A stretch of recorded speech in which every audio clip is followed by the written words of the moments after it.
뉴스에 어떤 그 간병인이 요양병원에서 90살 되신 어르신을 때려서 돌아가시게 했더라 라는 이야기를 합니다. 요양병원과 요양원의 차이가 뭐라고 말씀드렸습니까? 요양병원은 굳이 요양보호사를 채용하지 않아도 됩니다. 요양원은 요양보호사만을 채용해야 됩니다. 그러면 요양병원은 누가 근무하느냐? 간병인이라고 합니다. 간병인, 즉 요양보호사 자격증이 없는 간병인들이 근무를 하는 곳입니다. 그러니까 제가 이제 실제로 보은병원에 우리 어머니가 입원해 계실 때 이거 경험한 거예요. 중국에서 막 한국에 들어오신 분 캐리어 딸랑딸랑 들고 보은병원에 들어가십니다. 기존에 있던 간병인께서 이제 나 면회온 사람이다 하고 들어가세요. 그리고 이제 그 캐리어로 간병인들이 주무시는 그 공간에 삐지고 이제 주무시면서 어떤 간병인 자리가 나오면 가장 빨리 그 자리를 차고 들어갑니다. 그게 간병인이에요. 간병에 대한 케어포에 대한 그 교육을 전혀 받지 않아도 가능하고 또 1급 자격증을 받지 않아도 되죠. 시험 같은 거 안 봐도 된다는 이야기예요. 간병에 대한 전문 지식 없어도 된다라는 거예요. 그분들은 그냥 캐리어 들고 와서 하면 자리 나면 그냥 자기들이 알고 있던 자기들의 그 방식대로 어르신들의 일상을 도와준다 라고 생각하시면 되고, 도와준다라는 게 도운다라는 뜻이기도 하지만 그냥 그 곁에서 자기 방식대로 그 어르신들의 수발을 들면서 돈을 받는, 돈도 많이 받아요. 그분들이 실제로는 진짜 돈 잘 법니다. 그분들이 간병인이고, 요양보호사는 간병 일을 하기 전에 노동부에서 내일배움 카드를 발급받던지 혹은 자기 자비를 들여서 요양보호교육센터에 등록을 하고 그 교육을 받고 또 시험을 봐서 패스를 하면 1급 자격증을 받는 그 분들이 바로 요양보호사입니다. 그러니까 필기교육 받고 또 실습도 하고 그 모든 것을 마쳤을 때 발급받을 수 있는 자격증이 1급 요양보호사 자격증입니다.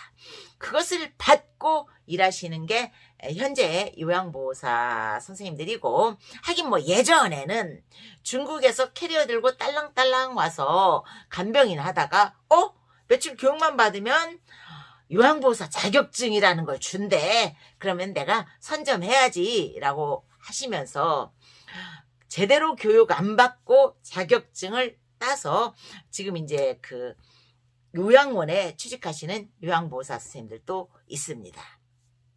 사실 거칠더라고요. 그분들은 거칠어요. 변비가 심하면 변비약 먹이지 않고 장갑 끼고 항문에 손 넣어서 이렇게 변을 빼내더라고요. 저는 참 못할 것 같아요. 위험하기도 하고. 근데 그분들은 그거 그냥 아무렇지도 않게 해요. 그리고 말 안 들으면 때려요. 때려서 그냥 우리 우는 애기 떡 한 그릇 더 줘야 된다고 하잖아요. 근데 옛날에 무식한 엄마들은 어땠어요? 애들이 울면 막 때렸잖아요. 그럼 애가 더 울고 그러다가 애가 죽고 이랬잖아요. 교육받지 못한 간병인 분들은 실제로 그래요. 간병인에서 교육 제대로 안 받고 요양보호사 자격증 따서 지금 취업하신 그분들도 그분들 중에도 더러더러는 그래요. 어르신들이 자기 마음대로 안 되면 원한 풀듯이 복수하듯이 막 호통치고 야단하고 응징해요. 밤에 묻기도 하고 그런 분들이 있어요. 근데 어떤 분들은 또 잘해요. 그런 분들 중에서도 제가 진짜 잘하는 분 봤어요.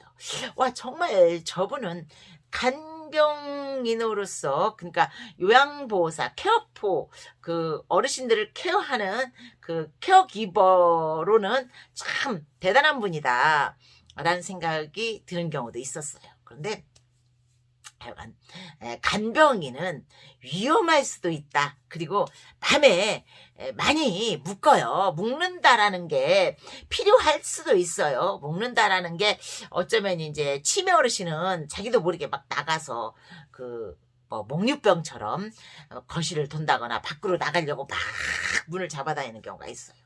실제로 있었던 일인데, 그러면서 이제 요양보호사 선생님들이 머리채 잡고 막 내팽개치면서 내가 우리 집에 가야 되는데 나를 왜 여기다 가두냐고 막 소리 지르는 그런 어르신들도 있어요. 근데 이제 간병인 같은 경우는 그분들을 어떻게 다뤄야 될지 모르잖아요. 사실 치매 어르신들은 감정은 남아있거든요. 이 사람이 나한테 잘한다 못한다는 남아있기 때문에 이 사람이 나를 지금 해치려고 하는구나, 때리려고 하는구나, 그러면 온 힘을 다해서 막 달라들어요. 근데 이제 어떤 친절한 요양보호사 선생님이 사탕 같은 거 주시면서 살살, 사탕은 목에 걸린대요. 맞아요. 그러니까 뭐 간단한 과자 같은 거 혹은 이제 조금 위로를 하면서 살살 꼬시면 또 자기 자리로 돌아가셔요. 그래, 내 방에 가야지. 내 방에 가야 돼요. 내 방이, 여기가 내 방이지. 또 치매임에도 불구하고 그렇게 말씀을 하시는데, 싸우다 보면 머리채 잡혀서 막 내동댕이 쳐지는 요양보호사 선생님이 있고, 또 요양보호사 선생님이 또 싸우다 보면 내 머리 놔라고 하면서 그 어르신의 손을 탁 띄는 순간 어르신이 바닥에 내팽개쳐져서 사망하시는 일도 있어요. 굉장히 위험해요. 그래서 여러분들이 이제 내 부모를 요양원에 모실 때는 주의해봐야 돼요. 이 요양보호사 선생님들이 어떤 분이신가. 우리 어머니가 물 달라고 하면 쭈르륵 가서 물도 주시고, 우리 어머니가 뭔가 배를 딱 누르면 그 뱃소리 듣고 쭈르륵 달려가실 분이신지도 이제 한번 봐야 되고, 또 이제 그런 분들 있잖아요. 간병인인지 혹은 간병인 시절에 시험 안 보고 자격증을 받은 그런 분들인지, 물론 그런 분들 중에서도 잘하는 분이 있다고 말씀드렸죠. 근데 진짜 빡센 분들은 빡세요. 심지어는 이제 어르신이 식사하시는데도 식판 뺏어버린다니까요. 늦게 먹는다고 식판 뺏어요. 그러면서 핸드폰 달라고, 이제 우리 아들한테 내가 이제 이걸 일러야 될 테니까 핸드폰 달라고 해요. 치매 어르신도 그 정도 돌아갈 때는 또 돌아가요. 근데 핸드폰 안 줘요. 왜? 아들한테 뽀르륵 전화하면 나쁜 소리 한다 이거죠. 그런데 이 어르신이 아들한테 뽀르륵 전화해서 이렇게 한탄하는 거 사실은 그 아들도 알아듣거든요. 만약에 자기 부모가 치매라면 우리 엄마가 치매라서 그래. 그런데 그런 일들을 아무렇지 않게 해요. 기저귀도 이제 중간중간에 싸시면 가야 되는데 그런 분들은 안 가요. 안 가고 시간 돼야지 가자고. 기다리세요. 시간 금방 돼요. 기저귀 가는 시간 금방 되니까 기다리세요. 라고 하는 분들이 있어요. 하여간 요양보호사 세계는 정말 다양한데, 간병인 보다는 요양보호사 케어기버들은 교육을 받았기 때문에, 그리고 시험을 봤기 때문에, 합격했기 때문에 보다 전문화된 그 케어 돌보미들이라는 것을 참고하시고요. 좋은 하루 되세요.